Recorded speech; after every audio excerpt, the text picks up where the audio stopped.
목사님, 믿을 수 없어요. 너무 놀라워요. 지지난달 주일 예배 이후 전성자 집사님께서 제게 달려와 큰 소리로 말씀하셨습니다. 원래 말수도 적고 차분하신 분이셨죠. 그런데 그날은 달랐습니다. 눈에는 눈물이 가득했고 얼굴은 상기되어 있었습니다. 목사님, 시편 23편이요. 정말 놀라운 일이 일어났어요. 집사님은 3주 전만 해도 완전히 다른 모습이셨습니다. 남편의 갑작스러운 사업 실패로 빚을 떠안게 되었고, 아들은 취업에 계속 실패하고, 딸은 이혼 위기에 처해 있었습니다. 목사님, 저는 이제 기도할 힘도 없어요. 성경을 펼쳐도 한 글자도 눈에 들어오지 않아요. 그때 제가 드린 말씀이 있었습니다. 집사님, 21일만 시편 23편만 읽어보세요. 다른 건 하지 않으셔도 됩니다. 딱 21일만요. 솔직히 고백하겠습니다. 그때 저도 반신반의했습니다. 목사인 제가 이런 말씀을 드리면 안 되지만 정말로 한 편의 시편이 무너진 삶을 회복시킬 수 있을까 하는 의구심이 있었습니다.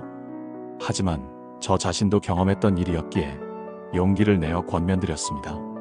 몇 년 전 저도 목회의 깊은 골짜기를 걷고 있었습니다. 교회는 분열되고 사람들은 떠나가고 가족은 아파하고 있었습니다. 새벽마다 기도했지만 하늘은 침묵했고 말씀을 읽어도 제 마음은 메말라 있었습니다. 그때 한 선배 목사님께서 제게 말씀하셨습니다. 자네 21일만 시편 23편만 읽어보게. 아무 생각하지 말고 그냥 읽기만 하게. 처음엔 너무 단순해서 오히려 의심했습니다.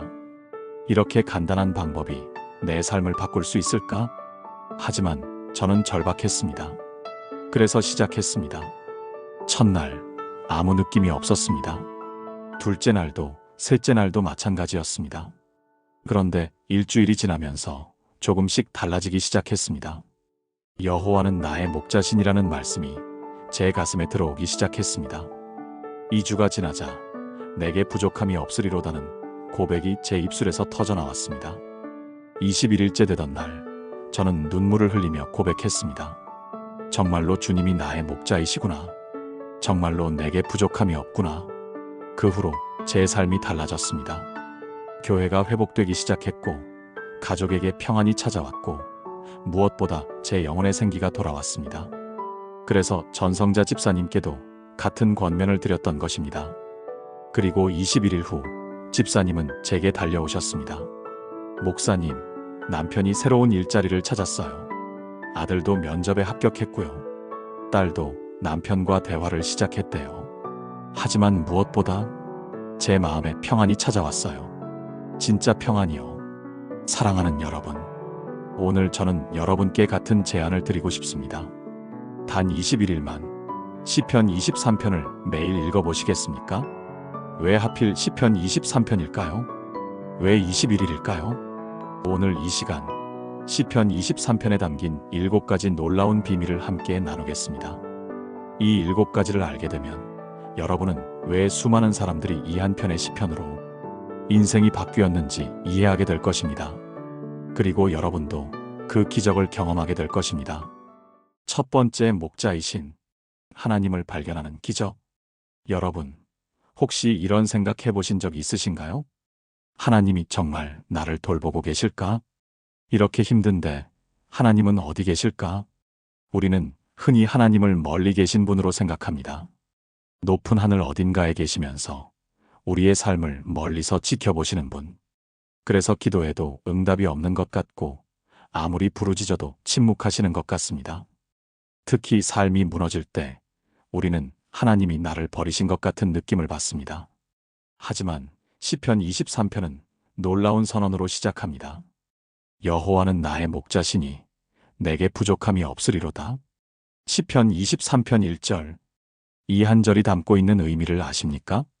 목자라는 단어를 깊이 묵상해 보세요. 목자는 양들과 함께 있습니다. 목자는 양들을 멀리서 지켜보는 것이 아니라 함께 걷고 함께 쉬고 함께 밤을 지냅니다. 목자는 양들의 이름을 하나하나 알고 있습니다. 목자는 양들이 다치면 직접 싸매주고 목마르면 물가로 인도하고 위험하면 자기 목숨을 걸고 지킵니다. 다윗은 양치기 소년이었습니다. 그는 양들을 직접 돌보았기에 목자의 마음을 너무나 잘 알았습니다. 그래서 이렇게 고백할 수 있었던 것입니다. 여호와는 나의 목자시니 나이라는 단어에 주목하세요. 하나님은 모든 사람의 하나님이시지만 동시에 나만의 하나님이십니다. 하나님은 70억 인구 중 하나가 아니라 나를 개인적으로 알고 계시고 나를 개인적으로 돌보고 계십니다. 이것이 첫 번째 기적입니다. 21일 동안 이 말씀을 읽으면서 여러분은 이 진리를 발견하게 될 것입니다. 아, 하나님이 정말로 나의 목자이시구나. 나를 개인적으로 돌보고 계시는구나. 인천에 사시는 박미선 권사님 58세의 이야기를 들려드리겠습니다. 권사님은 2년 전 남편을 암으로 잃었습니다. 30년을 함께 산 남편이었습니다. 장례를 치르고 집에 돌아왔을 때 권사님은 완전히 무너졌습니다. 하나님, 왜 제 남편을 데려가셨습니까? 이제 저는 어떻게 살아야 합니까? 기도했지만 응답이 없었습니다. 성경을 펼쳤지만 글자만 보였을 뿐 아무 의미도 들어오지 않았습니다. 6개월이 지났지만 권사님의 마음은 점점 더 어두워져만 갔습니다. 그때 교회 구역장님께서 권사님을 찾아오셨습니다. 권사님, 21일만 시편 23편만 읽어보세요. 저도 남편 잃었을 때 이렇게 했어요. 권사님은 반신반의하며 시작했습니다. 첫 주는 아무 느낌이 없었습니다. 그냥 의무적으로 읽고 있을 뿐이었습니다. 그런데 8일째 되던 날 아침 이상한 일이 일어났습니다. 여호와는 나의 목자시니를 읽는데 갑자기 눈물이 쏟아지기 시작한 것입니다. 나의 목자, 나의 목자. 그 순간 권사님은 깨달았습니다. 아, 남편은 떠났지만 하나님은 여전히 나의 목자로 계시는구나. 나를 혼자 두지 않으시는구나. 그날부터 권사님의 눈에 세상이 다르게 보이기 시작했습니다. 혼자가 아니었습니다. 목자이신 하나님이 함께 계셨습니다. 21일이 지난 후 권사님은 이렇게 고백하셨습니다. 저는 남편을 잃었지만 목자를 발견했습니다. 그분이 저를 절대로 혼자 두지 않으신다는 것을 알게 되었습니다. 지금도 권사님은 매일 아침 시편 23편을 읽으신다고 합니다. 사랑하는 여러분, 지금 저와 함께 이렇게 기도해 보시겠습니까? 사랑의 하나님 아버지, 오늘 주님이 나의 목자이심을 고백합니다. 주님은 나를 개인적으로 알고 계시고 나를 개인적으로 돌보고 계십니다. 저는 혼자가 아닙니다. 목자이신 주님이 나와 함께 하십니다. 이 진리가 제 마음 깊은 곳에 새겨지게 하소서. 21일 동안 이 말씀을 읽으면서 주님의 목자 되심을 날마다 경험하게 하소서. 주님이 나의 목자이심을 믿습니다. 예수님의 이름으로 기도합니다. 아멘. 이 기도를 매일 아침 고백해 보세요. 여러분도 목자이신 하나님을 발견하는 기적을 경험하게 될 것입니다. 이제 두 번째 비밀로 넘어가겠습니다. 두 번째, 부족함 없는 삶을 경험하는 기적.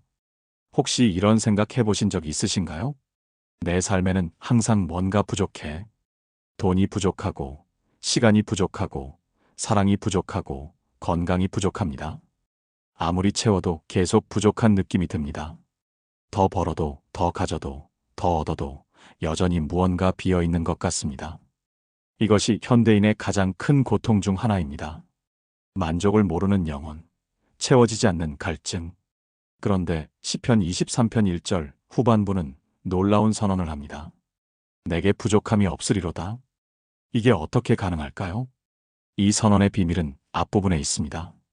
여호와는 나의 목자시니 목자가 있기에 부족함이 없습니다. 목자가 모든 것을 공급하시기 때문입니다. 양은 스스로 풀을 찾을 필요가 없습니다.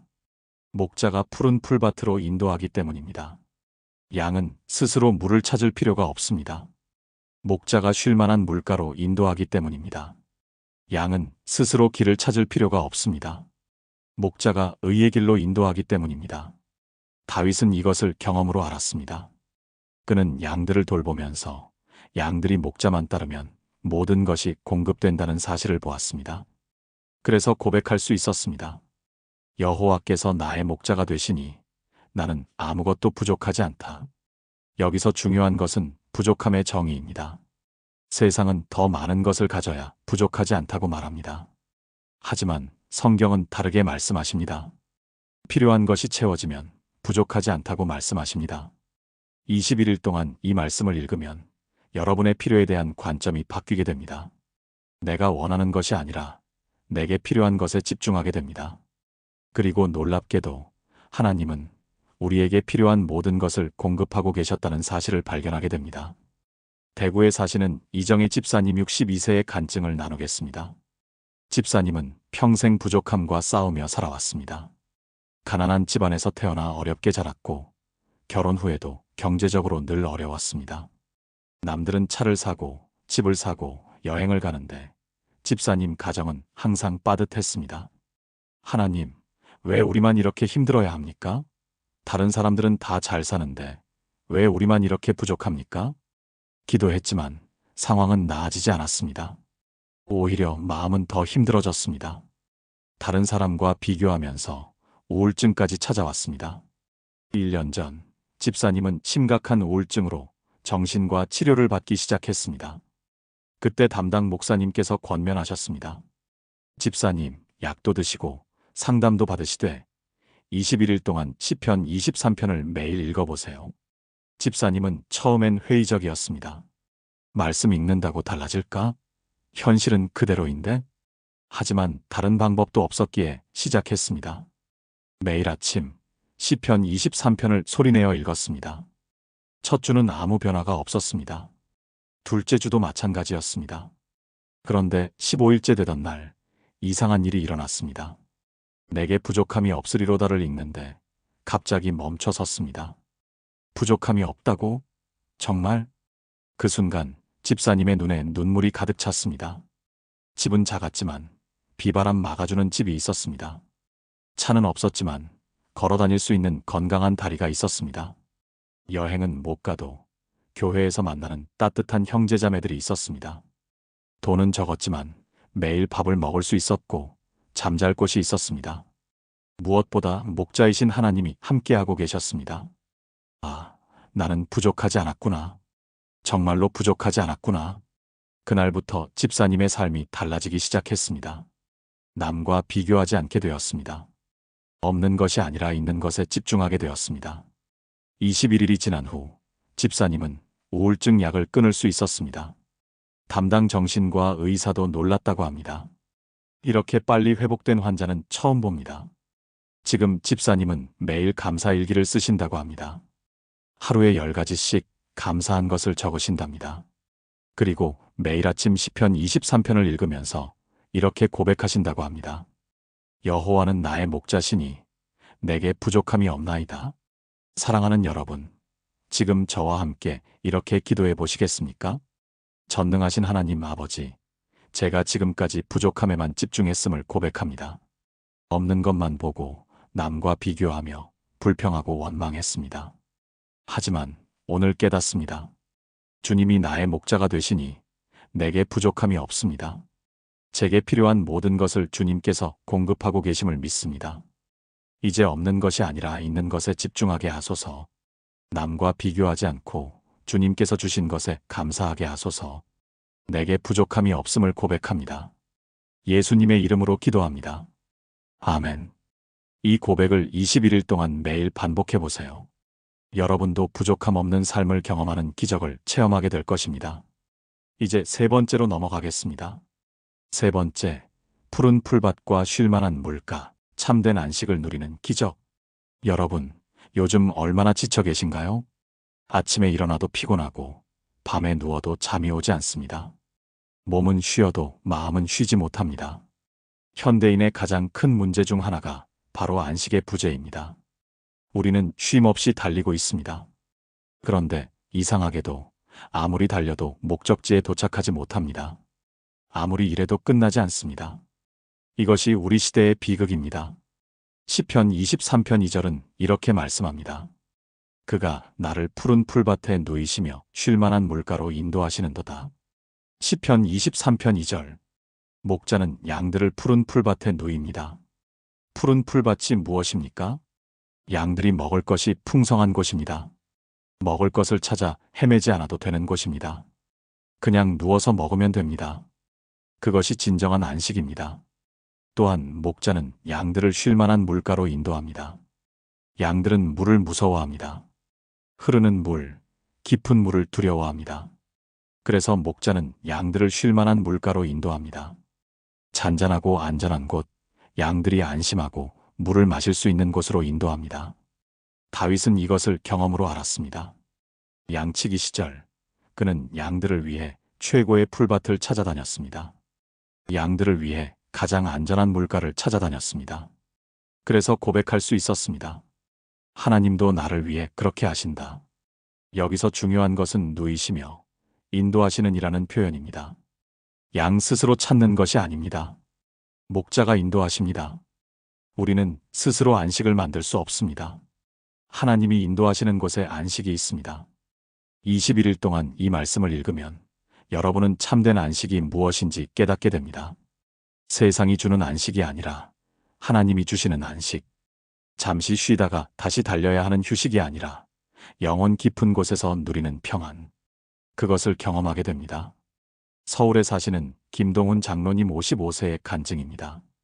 장로님은 대기업 임원이셨습니다. 새벽부터 밤늦게까지 일하고 주말에도 골프 접대로 쉴 틈이 없었습니다. 겉으로는 성공한 사람처럼 보였지만 속은 완전히 타들어가고 있었습니다. 불면증으로 약을 먹어야 잠들 수 있었고 불안장애로 정신과 치료를 받고 있었습니다. 목사님, 저는 쉬고 싶은데 쉴 수가 없습니다. 쉬면 뒤처질 것 같고 쉬면 모든 것을 잃을 것 같습니다. 목회 상담을 하면서 장로님의 영혼이 얼마나 지쳐 있는지 느낄 수 있었습니다. 장로님, 21일만 시편 23편을 매일 읽어보세요. 새벽에 일찍 일어나지 마시고 조금 늦게 일어나셔서 천천히 읽어보세요. 장로님은 처음엔 거부감이 있었습니다. 새벽 기도도 빠지고 그냥 늦잠 자라고 하지만 너무 지쳐 있었기에 시작했습니다. 첫 주는 이상했습니다. 늦게 일어나는 것 자체가 죄책감이 들었습니다. 그런데 시편 23편을 읽으면서 조금씩 마음이 편해지기 시작했습니다.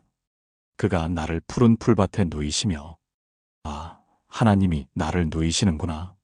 내가 쉬는 게 아니라 하나님이 쉬게 하시는구나. 둘째 주부터는 불면증이 조금씩 나아지기 시작했습니다. 약을 먹지 않아도 잠이 왔습니다. 쉴 만한 물가로 인도하시는도다. 아, 하나님이 인도하시는 곳에 가면 진짜 쉼이 있구나. 셋째 주에는 회사 일에 대한 태도가 바뀌었습니다.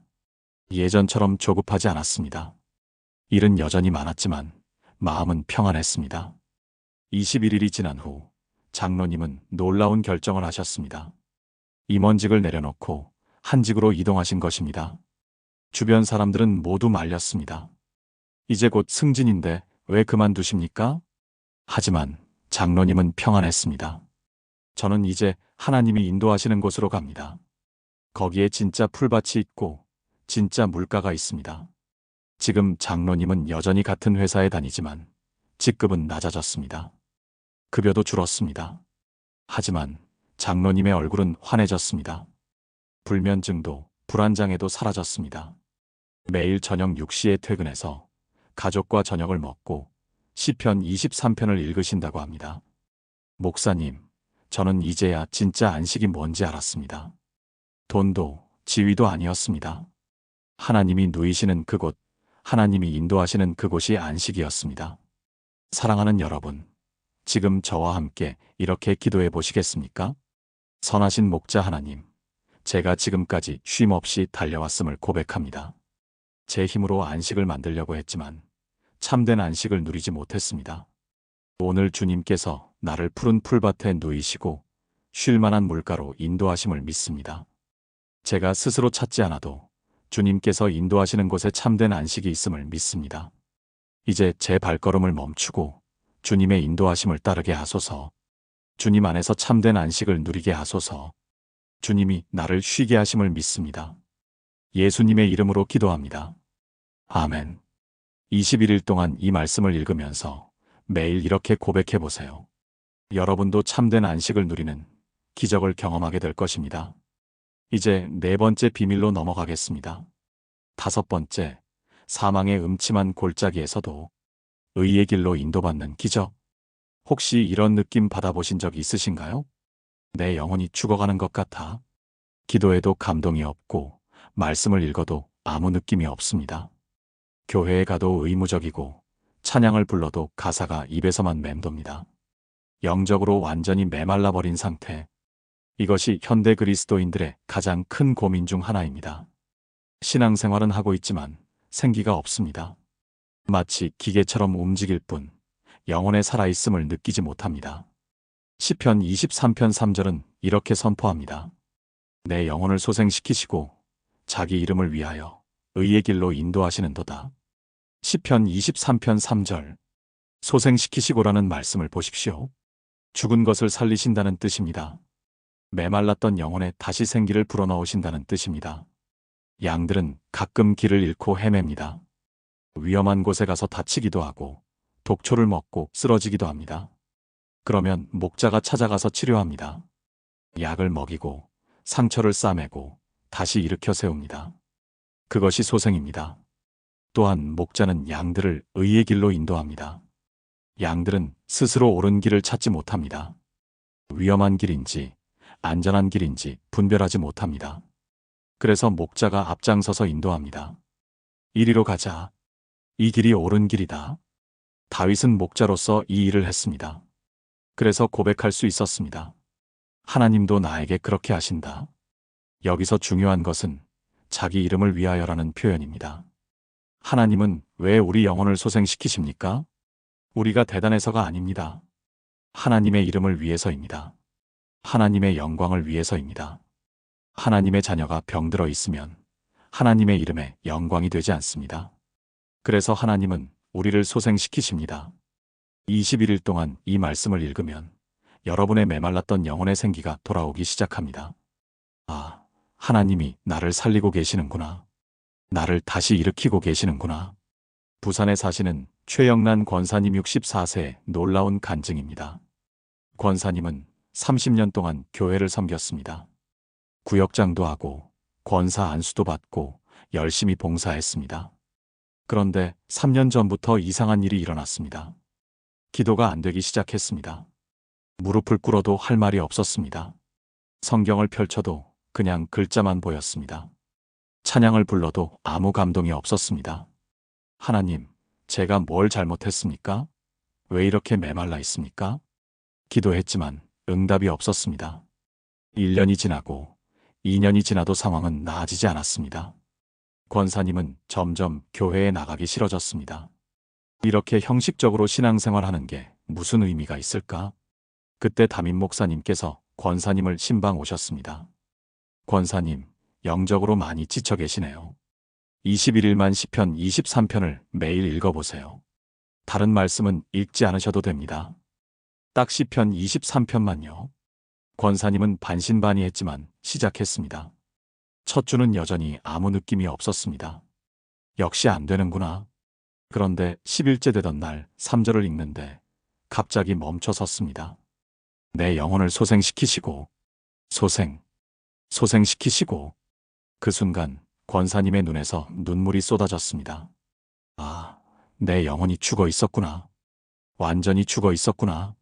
그런데 하나님께서 나를 살리려고 하시는구나. 그날부터 권사님은 이 말씀을 붙잡고 기도하기 시작했습니다. 하나님, 제 영혼을 소생시켜 주세요. 다시 살려주세요. 신기하게도 조금씩 변화가 일어나기 시작했습니다.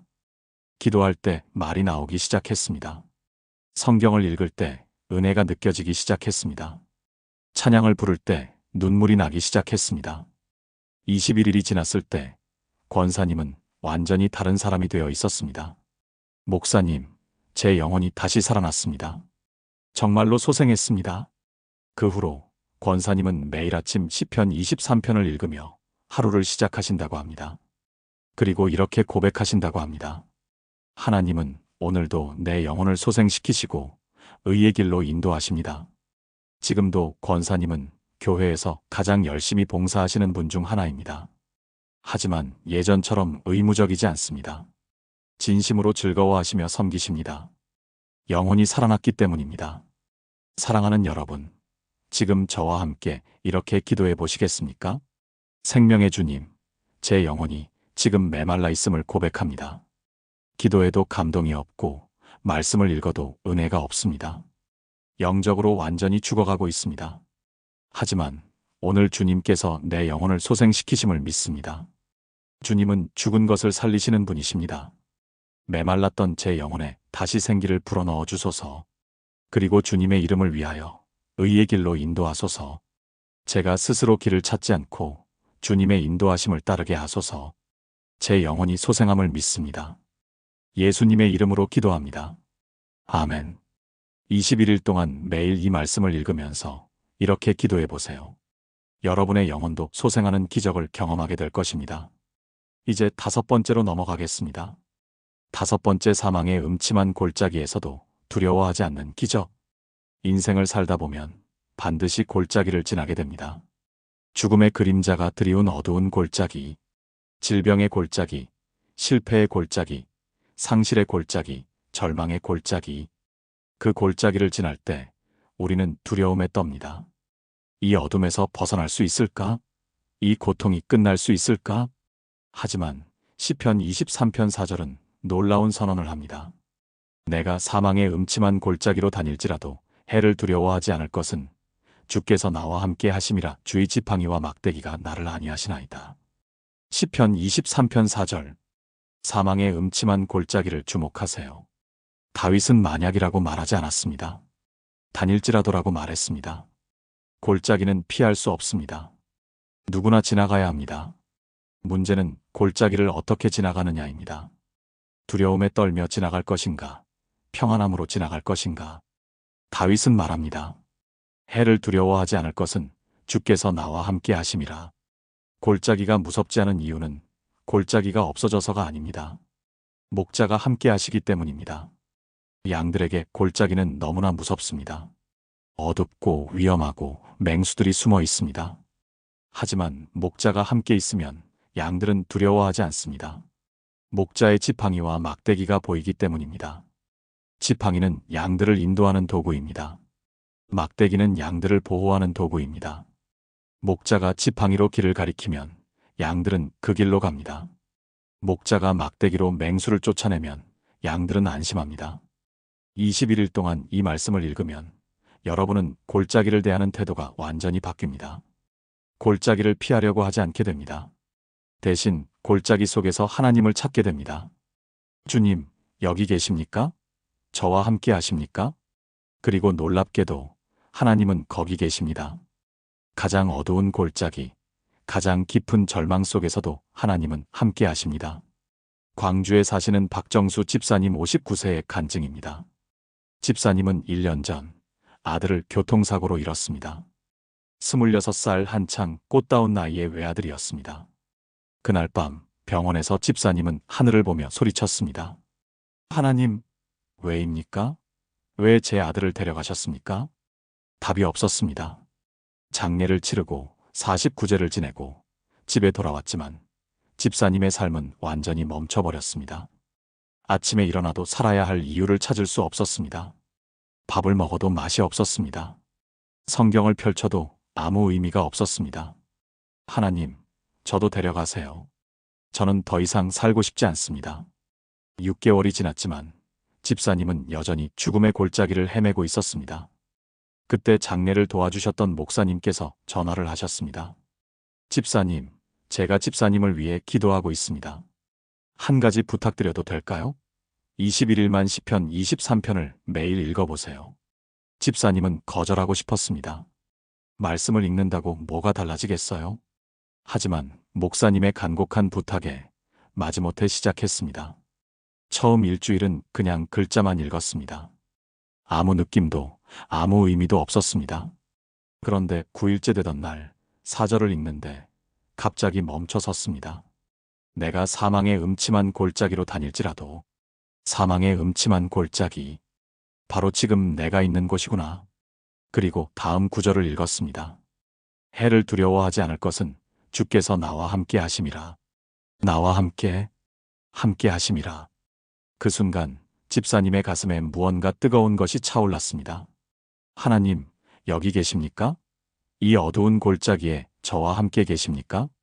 눈물이 쏟아졌습니다. 처음으로 아들을 떠나보낸 후 처음으로 하나님을 느꼈습니다. 아, 하나님이 여기 계시는구나. 나 혼자가 아니구나. 그날부터 조금씩 달라지기 시작했습니다. 여전히 아들이 그리웠고, 여전히 슬펐지만, 더 이상 혼자가 아니었습니다. 하나님이 함께 계셨습니다. 21일이 지난 후, 집사님은 다시 교회에 나가기 시작했습니다. 처음엔 예배당 뒷자리에 앉아서 울기만 했습니다. 하지만 점차 찬양을 부를 수 있게 되었고, 기도할 수 있게 되었습니다. 6개월이 더 지난 지금, 집사님은 같은 아픔을 겪은 사람들을 위로하는 사역을 하고 계십니다. 저도 사망의 음침한 골짜기를 지나왔습니다. 하지만 거기서 하나님을 만났습니다. 하나님은 가장 어두운 곳에도 함께 하십니다. 집사님은 지금도 매일 시편 23편을 읽으신다고 합니다. 그리고 이렇게 고백하신다고 합니다. 골짜기는 여전히 어둡습니다. 하지만 더 이상 무섭지 않습니다. 주님이 함께 하시기 때문입니다. 사랑하는 여러분, 지금 저와 함께 이렇게 기도해 보시겠습니까? 임마누엘의 하나님, 제가 지금 사망의 음침한 골짜기를 지나고 있습니다. 너무 어둡고 너무 힘듭니다. 언제 이 어둠이 끝날지 알 수 없습니다. 하지만 오늘 주님께서 나와 함께 하심을 믿습니다. 골짜기가 사라지지 않아도 주님이 함께 하시면 두려워하지 않겠습니다. 주님의 지팡이와 막대기가 나를 인도하시고 보호하심을 믿습니다. 이 골짜기를 주님과 함께 지나가게 하소서. 주님이 나와 함께 하심을 믿습니다. 예수님의 이름으로 기도합니다. 아멘. 21일 동안 이 말씀을 붙잡고 기도하세요. 여러분도 골짜기 속에서 하나님을 만나는 기적을 경험하게 될 것입니다. 이제 6번째로 넘어가겠습니다. 6번째, 원수 앞에서 상을 받고 잔이 넘치는 기적. 인생을 살다 보면 억울한 일을 당할 때가 있습니다. 나를 비난하는 사람들, 나를 무시하는 사람들, 나를 해하려는 사람들. 그들 앞에서 우리는 무력함을 느낍니다. 어떻게 해야 할까? 어떻게 이길 수 있을까? 싸워야 할까? 도망가야 할까? 참아야 할까? 하지만 시편 23편 5절은 놀라운 그림을 보여줍니다. 주께서 내 원수의 목전에서 내게 상을 베푸시고 기름을 내 머리에 부으셨으니 내 잔이 넘치나이다. 시편 23편 5절. 상상해 보세요. 당신을 미워하는 사람들이 지켜보는 가운데 하나님께서 당신을 위해 잔치를 베푸십니다. 그들이 보는 앞에서 당신의 머리에 기름을 부으십니다. 그들이 지켜보는 가운데 당신의 잔을 넘치도록 채우십니다. 이것이 하나님의 방법입니다. 우리는 원수와 싸워서 이기려고 합니다. 하지만 하나님은 우리를 높이심으로 이기게 하십니다. 우리는 원수를 무너뜨리려고 합니다. 하지만 하나님은 우리를 축복하심으로 그들을 침묵하게 하십니다. 기름을 내 머리에 부으셨으니라는 표현을 보세요. 기름 부음은 왕을 세울 때 하는 의식입니다. 제사장을 세울 때 하는 의식입니다. 하나님은 원수들이 보는 앞에서 당신을 왕으로, 제사장으로 세우십니다. 내 잔이 넘치나이다를 보세요. 가득 찬 것이 아니라 넘칩니다. 부족함이 없을 뿐 아니라 넘쳐 흐릅니다. 이것이 하나님의 축복입니다. 21일 동안 이 말씀을 읽으면 여러분은 원수를 대하는 태도가 완전히 바뀝니다. 더 이상 그들과 싸우려 하지 않게 됩니다. 대신 하나님께 맡기게 됩니다. 하나님, 주님께서 알아서 하십시오. 그리고 놀랍게도 하나님은 정말로 알아서 하십니다. 울산에 사시는 정미경 권사님 56세의 놀라운 간증입니다. 권사님은 회사에서 20년 동안 성실하게 일했습니다. 그런데 3년 전 새로운 팀장이 부임했습니다. 그 팀장은 권사님을 유독 싫어했습니다. 이유는 단 하나, 권사님이 크리스천이었기 때문입니다. 점심시간에 기도하는 거 보기 싫어요. 다른 데 가서 해요. 크리스천이라고 해서 일 잘하는 건 아니잖아요. 온갖 모욕을 당했습니다. 중요한 프로젝트에서도 제외되었고 승진에서도 누락되었습니다. 권사님은 매일 밤 울면서 기도했습니다.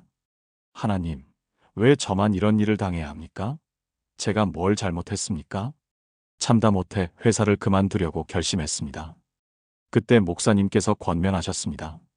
권사님, 그만두기 전에 21일만 시편 23편을 읽으면서 기도해 보세요. 권사님은 처음엔 화가 났습니다. 말씀 읽는다고 상황이 달라질까요? 하지만 달리 방법도 없었기에 시작했습니다. 매일 아침 출근 전 시편 23편을 읽었습니다. 첫 주는 아무 변화가 없었습니다. 팀장은 여전히 모욕적이었고 동료들은 외면했습니다. 그런데 12일째 되던 날 5절을 읽는데 마음에 와닿았습니다. 주께서 내 원수의 목전에서 내게 상을 베푸시고 원수의 목전에서 상을 베푸시고 하나님이 알아서 하시는구나. 내가 싸울 필요가 없구나. 그날부터 권사님의 태도가 바뀌었습니다. 팀장이 모욕해도 대꾸하지 않고 미소 지었습니다. 동료들이 외면해도 먼저 인사했습니다. 일은 더욱 성실하게 했습니다. 21일이 지났을 때 놀라운 일이 일어났습니다. 회사 본부에서 감사팀이 내려와 감사를 하게 되었는데 그 팀장의 비리가 드러난 것입니다. 팀장은 해고되었고 권사님은 오히려 그 자리에 승진했습니다. 권사님이 싸워서 이긴 것이 아니었습니다. 하나님께서 원수의 목전에서 상을 베푸신 것입니다. 지금 권사님은 팀장으로서 더 많은 책임을 맡고 계십니다. 하지만 권사님은 이렇게 고백하십니다. 제가 이긴 게 아닙니다. 하나님께서 이기게 하신 겁니다. 시편 23편을 읽지 않았다면 저는 이미 회사를 그만두었을 겁니다. 권사님은 지금도 매일 아침 시편 23편을 읽으신다고 합니다. 그리고 후배들에게도 이 말씀을 나누신다고 합니다. 억울한 일 당할 때 싸우지 마세요.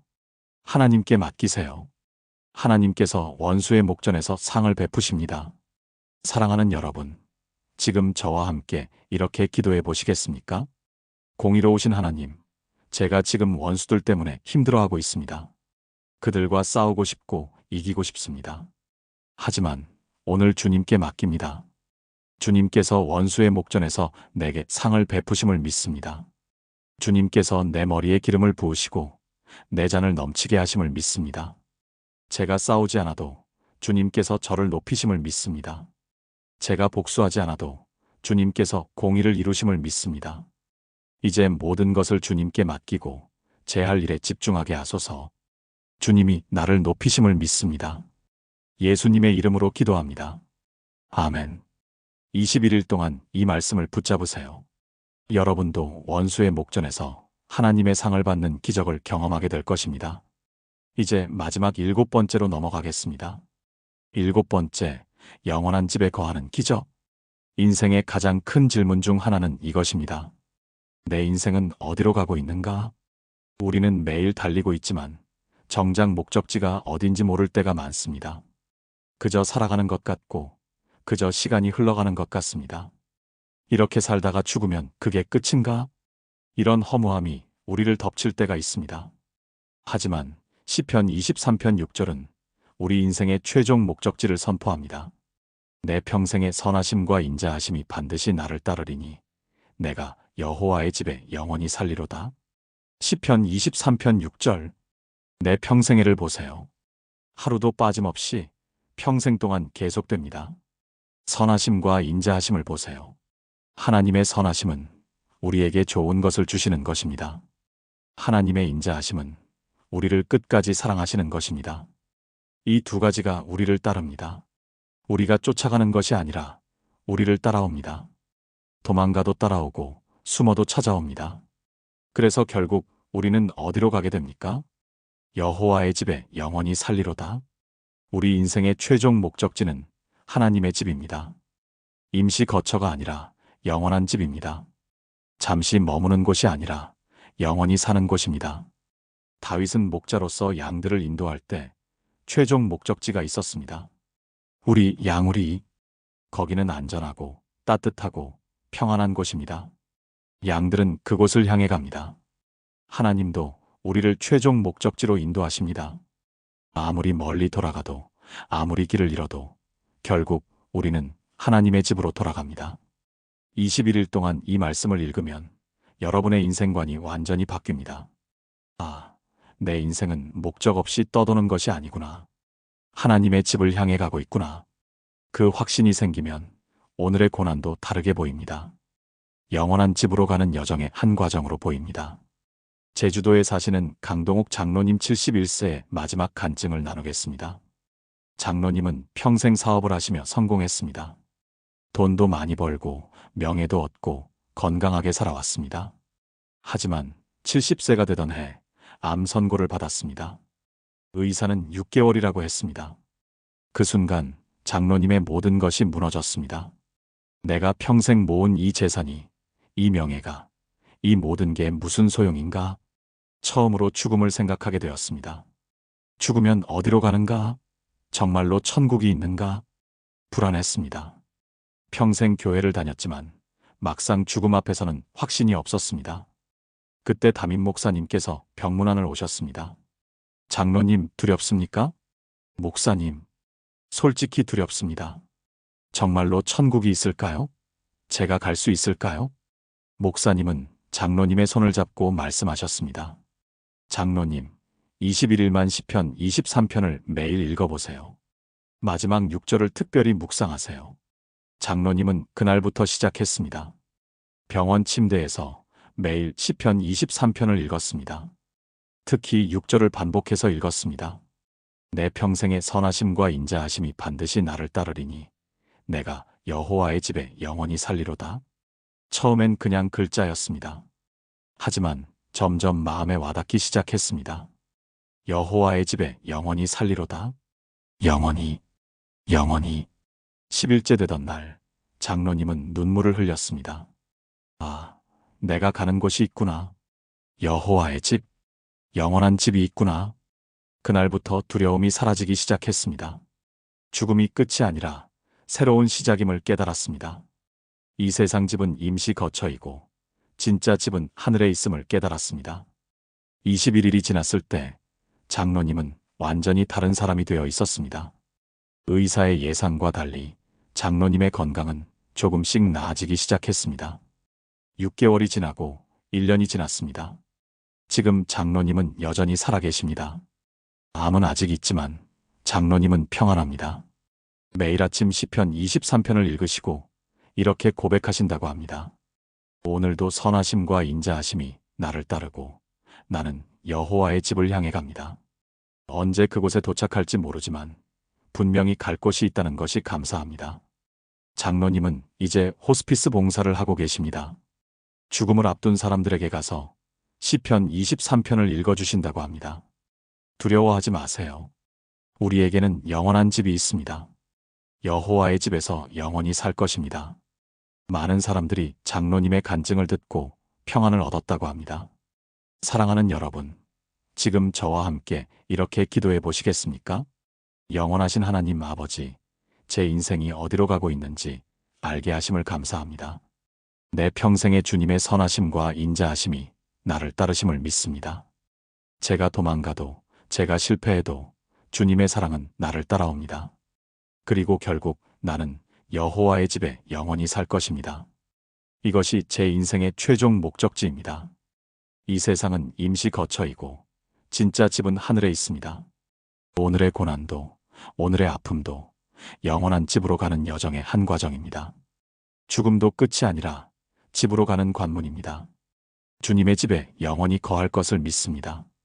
예수님의 이름으로 기도합니다. 아멘. 21일 동안 이 말씀을 붙잡으세요. 여러분도 영원한 집을 향해 가고 있다는 확신을 얻게 될 것입니다.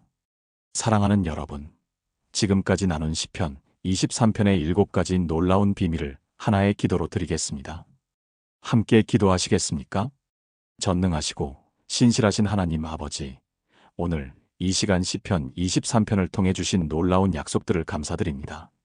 주님은 나의 목자가 되어주시고 내게 부족함이 없게 하시며 푸른 풀밭과 쉴만한 물가로 인도하시고 내 영혼을 소생시키시며 사망의 음침한 골짜기에서도 함께 하시고 원수의 목전에서 상을 베푸시며 마침내 영원한 집으로 인도하심을 찬양합니다. 오늘 저는 고백합니다. 여호와는 나의 목자시니 내게 부족함이 없습니다. 주님께서 나를 개인적으로 알고 계시고 나를 개인적으로 돌보고 계십니다. 저는 혼자가 아닙니다. 목자이신 주님이 나와 함께 하십니다. 주님께서 나를 푸른 풀밭에 누이시고 쉴만한 물가로 인도하십니다. 제가 스스로 안식을 만들지 않아도 주님께서 인도하시는 곳에 참된 안식이 있습니다. 주님께서 내 영혼을 소생시키시고 자기 이름을 위하여 의의 길로 인도하십니다. 메말랐던 제 영혼에 다시 생기를 불어넣으시고 제가 가야 할 길을 보여주십니다. 제가 사망의 음침한 골짜기를 지날지라도 해를 두려워하지 않습니다. 주께서 나와 함께 하시기 때문입니다. 주님의 지팡이와 막대기가 나를 인도하시고 보호하십니다. 주께서 내 원수의 목전에서 내게 상을 베푸시고 기름을 내 머리에 부으셨으니 내 잔이 넘칩니다. 제가 싸우지 않아도 주님께서 저를 높이시고 저를 축복하십니다. 내 평생의 선하심과 인자하심이 반드시 나를 따르며 나는 여호와의 집에 영원히 살 것입니다. 이것이 제 인생의 최종 목적지입니다. 오늘부터 21일 동안, 아니 평생 동안 이 말씀을 붙잡고 살게 하소서. 매일 아침 이 말씀으로 하루를 시작하고 매일 밤 이 말씀으로 하루를 마감하게 하소서. 이 말씀이 제 삶의 반석이 되고 제 믿음의 고백이 되게 하소서. 저와 제 가족이 이 말씀을 듣는 모든 분들이 시편 23편의 놀라운 기적을 경험하게 하소서. 목자이신 주님을 발견하고 부족함 없는 삶을 누리며 참된 안식을 경험하고 영원히 소생하며 두려움을 이기고 원수 앞에서 높임받으며 영원한 집을 향해 나아가게 하소서.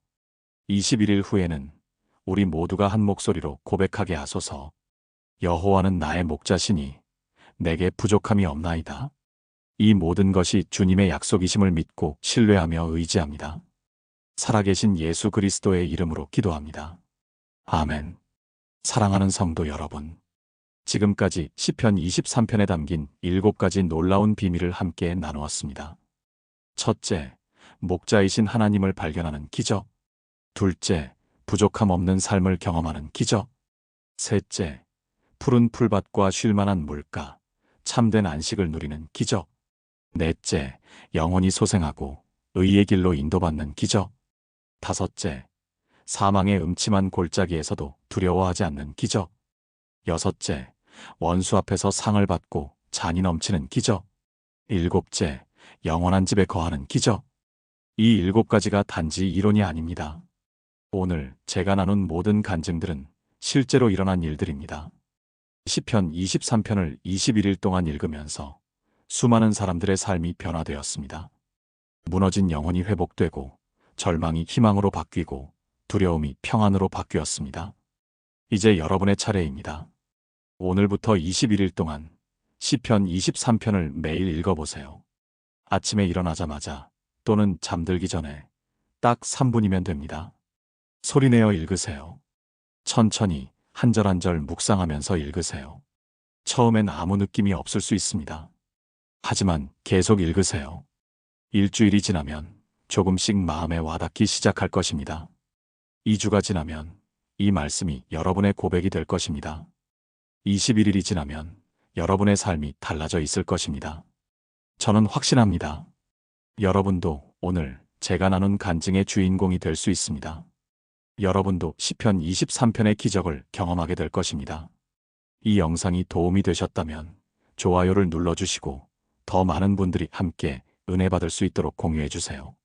그리고 댓글로 21일 도전합니다 라고 남겨주세요. 21일 후 여러분의 간증을 듣고 싶습니다. 어떤 기적을 경험하셨는지, 어떤 변화가 있었는지 댓글로 나누어 주세요. 여러분의 간증이 또 다른 누군가에게 희망이 될 것입니다. 사랑하는 여러분, 오늘도 내일도 모레도 여호와는 여러분의 목자이십니다. 여러분에게 부족함이 없도록 모든 것을 공급하실 것입니다. 푸른 풀밭과 쉴만한 물가로 인도하실 것입니다. 여러분의 영혼을 소생시키시고 의의 길로 인도하실 것입니다. 골짜기를 지날 때도 함께 하실 것입니다. 원수 앞에서 여러분을 높이실 것입니다. 그리고 마침내 여러분을 영원한 집으로 인도하실 것입니다. 이것이 하나님의 약속입니다. 변하지 않는 약속입니다. 21일 동안 이 약속을 붙잡으세요. 그리고 기적을 체험하세요. 여러분의 삶에 하나님의 놀라운 은혜가 넘쳐나기를 축복합니다. 여호와께서 여러분을 지키시고 여러분에게 평강을 주시기를 기도합니다. 감사합니다.